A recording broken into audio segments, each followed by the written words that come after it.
안녕하세요. 김대비 기자입니다. 오늘 외신 브리핑 키워드는 북한의 EMP 폭탄입니다. 사실 북한의 EMP 폭탄에 대한 경고는 2015년 2월 레이건 그리고 클린턴 정부 시절 전직 고위 국가안보 담당자들이 경고를 한 적이 있었는데요.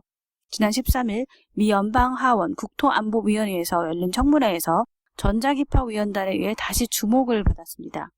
이 청문회에서 전문가들은 북한의 EMP 폭탄 공격으로 전력망이 심각히 파괴되고 1년 이내에 전체 미국인의 90%가 사망할 수 있다고 경고했습니다.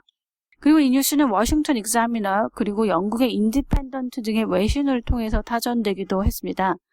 전자기 펄스 폭탄이라 불리는 EMP는 일렉트로마그네틱 펄스의 약자인데요.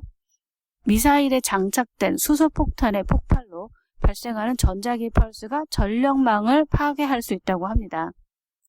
폭발이 발생한 지역의 모든 전자기가 먹통되는 것뿐만 아니라 전등, 컴퓨터, 전화기, 인터넷, 심지어 차도 작동하지 않을 수 있습니다. 뿐만 아니라 항공교통 관제나 금융거래도 불가능해집니다.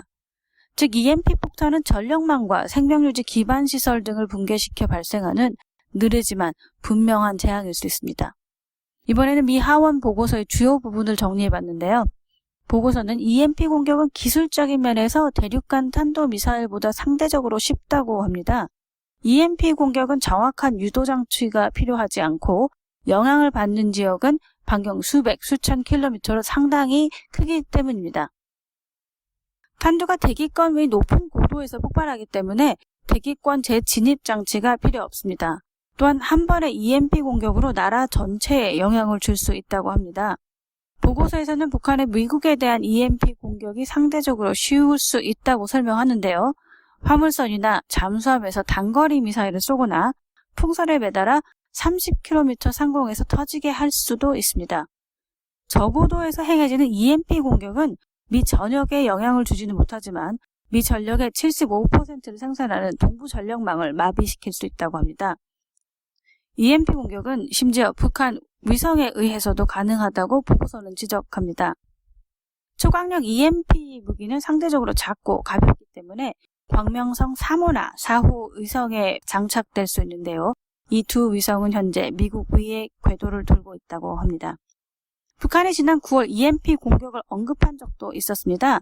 이번에 미 하원에서 전문가들의 보고서를 통해 북한의 EMP 공격의 위험성을 언급하므로 그 주장이 공허한 것이 아님을 알 수 있습니다. 두 번째는 적폐청산 관련 외신 브리핑입니다. AFP통신이 국정원을 동원해 전 보수 정권의 비판적인 사람들에 대한 비방을 주도한 혐의로 추명호 전 국정원 국장이 체포된 것을 보도했습니다. 추명호 전 국정원 국장은 당시 이명박 대통령과 파면된 박근혜 대통령의 비판적인 주요 인사와 연예인을 감시하고 비방하는 일련의 작업을 지시한 혐의를 받고 있으며 또한 박원순 현 서울시장에 대해 비방운동을 주도한 혐의도 받고 있다고 전했습니다. AFP통신은 국가정보원은 5월에 취임한 문재인 대통령 정권 하에서 쇄신 작업을 벌여오고 있으며 국가정보원 내부감사팀이 추 전 국정원 국장에 대해 범죄 혐의로 검찰에 고발장을 제출했다고 했습니다. 외신에 국정원 적폐청산이 보도되고 있는데요. 이번 기회에 새롭게 개혁되어 정권에 굴복하지 않고 국민과 국가를 위한 국정원이 되기를 바랍니다. 이상 김대비 기자였습니다.